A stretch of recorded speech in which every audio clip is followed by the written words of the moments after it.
মার্কিন যুক্তরাষ্ট্রের চেষ্টার পরেও ভারতের চেষ্টাটাই এখানে সফল হয়েছে। আমি একটু বাংলাদেশের সঙ্গে যুক্তরাষ্ট্রের সম্পর্কের বিষয়ে একটু আলোচনা করতে চাই।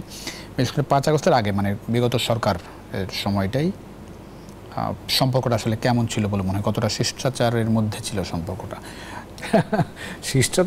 শিষ্টাচার যদি বলেন তাহলে একটু সমস্যা ছিল, কিন্তু সম্পর্ক দুইটা স্তরে ছিল। দুইটা স্তর টানাপোড়েন আছে, টানাপোড়েনও ছিল, কিন্তু এর সাথে সাথে সহযোগিতাও কিন্তু বিস্তৃত হয়েছে। 2012 সাল থেকে যদি আপনি লক্ষ্য করেন তাহলে দেখবেন আমরা কিন্তু সম্পর্ককে প্রাতিষ্ঠানিক কাঠামোর মধ্যে নিয়ে এসেছিলাম।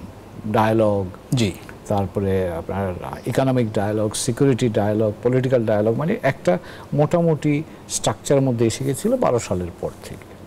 এটা একটা দিক। দ্বিতীয় যেটা হচ্ছে যে অর্থনৈতিক সম্পর্কটাও কিন্তু ক্রমসম্প্রসারণ ছিল।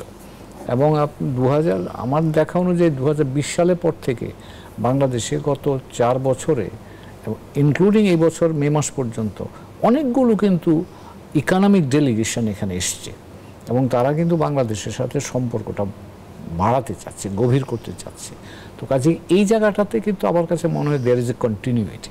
আগের রেজিমে যা ছিল মোরলেস এই রেজিমও কিন্তু এই গত সপ্তাহে যে টিম এসে গেল তাদেরও মূল বক্তব্য সেটাই, বাংলাদেশের সাথে তারা অর্থনৈতিক সম্পর্কটা সম্প্রসারণ করতে চায়।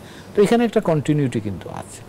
যেই জায়গাটায় কন্টিনিউটি নাই, যেখানে শিষ্টাচারের ইস্যুটা আপনি আনলেন, সেটা হচ্ছে গভর্নেন্স অ্যান্ড হিউম্যান রাইটস যেই জায়গাটায় আছে, এই জায়গাতে কিন্তু আমরা খুব ভালো বোঝাপড়াটা করতে পারিনি। এবং যেই কারণে গত 3 জন মার্কিন রাষ্ট্রদূত কমপক্ষে যারা বাংলাদেশ থেকে বিদায় নিয়েছেন, শিষ্টাচারের একটা অংশ হচ্ছে আমাদের যেই দেশে আমরা রাষ্ট্রদূত থাকি, আসবার আগে সেই দেশের প্রথা অনুযায়ী সরকার প্রধান অথবা পররাষ্ট্রমন্ত্রীর সাথে সালাম দেওয়া যাকে বলে, আর আপনি বলতে পারেন যে বিদায় নেওয়া, সে কাজটা করা হয়। বাংলাদেশে সাধারণত বিদেশি রাষ্ট্রদূতরা যখন ফেরত যান তার আগে কিন্তু তারা প্রধানমন্ত্রীর সাথে দেখা করে। গত 3 জন আমেরিকান রাষ্ট্রদূত কিন্তু প্রধানমন্ত্রীর সাথে দেখা করতে পারেননি। তো কাজে আপনি যেটা বলছেন যে শিষ্টাচার যদি বলেন, এখানে শিষ্টাচারের খানিকটা ব্যত্যয় কিন্তু ঘটেছে। আর এবার যদি আসলে আমরা নাগরিক হিউম্যান রাইটস গভর্নেন্স ইস্যুতে, সেখানে তো প্রকাশ্যই সরকারের বিভিন্ন কর্মকাণ্ডের সমালোচনা হয়েছে। সরকারও আগের সরকার পাল্টা জবাব দিয়েছে।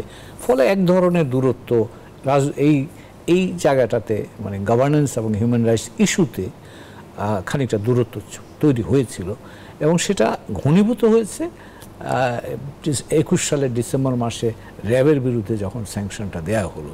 তারপর থেকে এটাকে বলতে পারেন আপনি মোটামুটি দুই পক্ষ প্রতিদ্বন্দ্বিতার মধ্যে, এক ধরনের প্রতিদ্বন্দ্বিতার অবস্থায় তারা চলে যায়। এটা কি 7 জানুয়ারি নির্বাচনের পরে বিষয়টা, মানে আগে পরের যে প্রেক্ষাপট ছিল, 7 জানুয়ারির আগে চেষ্টা করেছে বাংলাদেশে, ছিল তারা চেষ্টা করেছে একটা অন্তর্ভুক্তিমূলক নির্বাচন করবার জন্য, কিন্তু সেখানে জিও পলিটিক্স এর মধ্যে যোগ হয়েছে। ভারত এখানে ভূমিকা পালন করেছে এবং ভারতের ভূমিকার কাছে মার্কিন যুক্তরাষ্ট্র পেরে ওঠেনি যদি আমি বলি, অথবা তারা ভারতের সাথে সংঘাতে যেতে চায়নি। যে কারণে 24 সালের নির্বাচনে মার্কিন যুক্তরাষ্ট্রের চেষ্টার পরেও ভারতের চেষ্টাটাই এখানে সফল হয়েছে এবং সেই কারণে সরকার একটা একপাক্ষিক নির্বাচন করেছে, যেখানে মানে বলা হয় 39% ভোট, কিন্তু বাস্তব অর্থে অনেকে বলেন যে সেখানে 10% ভোটও পড়েনি।